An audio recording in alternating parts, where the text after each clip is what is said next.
So guys, I have a little confession to make. I have never used the FPV mode on the Mavic Air 2. And many of you probably haven't either. And that's normal because when you think about the Mavic, you don't think about FPV, of course. And generally, the type of footage that you can get with the Mavic is pretty far from what you can get from an FPV drone. For example, here's a typical Mavic shot.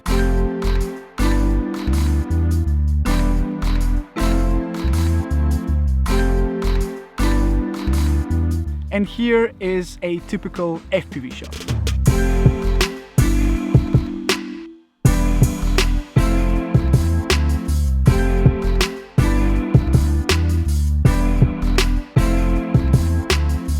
So they are quite different from each other, of course, and even though you can never fully replace an FPV drone with the Mavic, you can still achieve an FPV-like effect from changing the gimbal mode from follow to FPV. So today this is what I'll be doing, and I'll show you the difference it makes when you fly the Mavic Air 2 in FPV mode.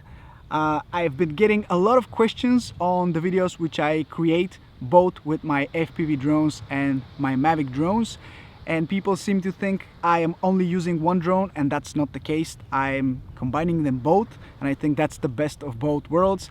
However, if you don't want to invest into an FPV drone, you don't want to get into FPV, but you still want to get a shot that looks like it was taken on an FPV drone, or at least a little bit, then maybe you can check out this video and see for yourself whether that's something that you would use or not.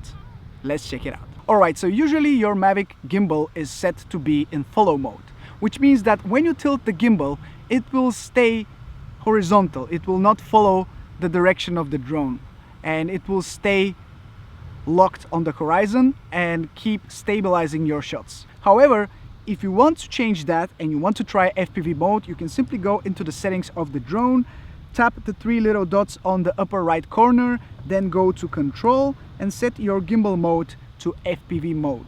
And now when you tilt your drone, the gimbal tilts with it, and it's kind of like an FPV drone. It's going to record the exact angle the drone is positioned in, and that will change the way your shots look. So no more talking, let's check out the FPV mode on the Mavic Air 2, and then I'll see you back in the studio to examine the footage, let you know what I think about it and how it stacks up against an FPV drone.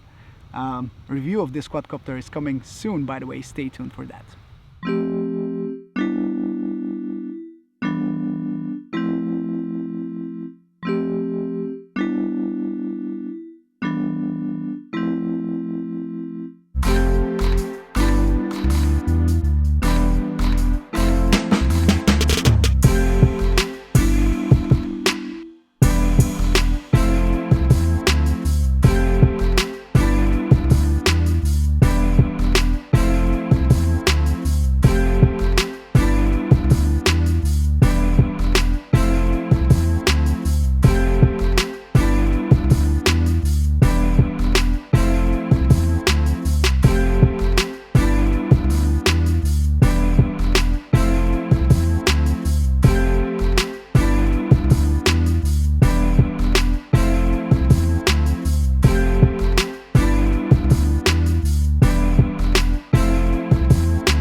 Alright, so after checking out the footage, I have a few things to share. And first off, I want to say that this feature could be extremely useful for specific scenarios and situations, and I definitely plan to invest a little bit of time to get better at flying FPV with the Mavic Air 2. Of course, this mode does have its own limitations, but if used correctly, I think it can really elevate your footage and make it a lot more interesting because of the way you can really angle your shots and separate them from the rest. Now, one thing that I immediately noticed after turning on the FPV mode on the Mavic Air 2 is how hard it is to make smooth maneuvers. Of course, it's understandable if you're used to using the follow mode of the gimbal of the Mavic Air 2.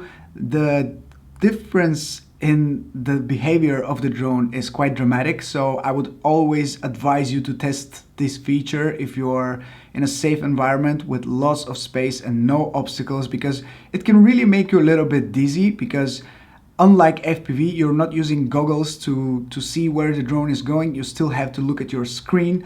And sometimes that is going to confuse you a little bit to know where the drone is going, where are the obstacles, how to position the drone so you can avoid them and stuff like that. So if you want to test out this feature, I would highly recommend you to find a nice large open space where you can practice and see how the drone responds to your commands. Now, speaking about the drone responding to your commands, you have to know that when doing these turns with the FPV mode of the Mavic Air 2, it's going to turn as long as you're pressing the stick. As soon as you let go of the stick, it's going to stabilize itself and return back to the horizon angle. So it's not going to stay in that position, it's going to center itself back to the horizon. So if you want to make a nice smooth turn, you have to keep pressing that right stick on your remote controller and just commit.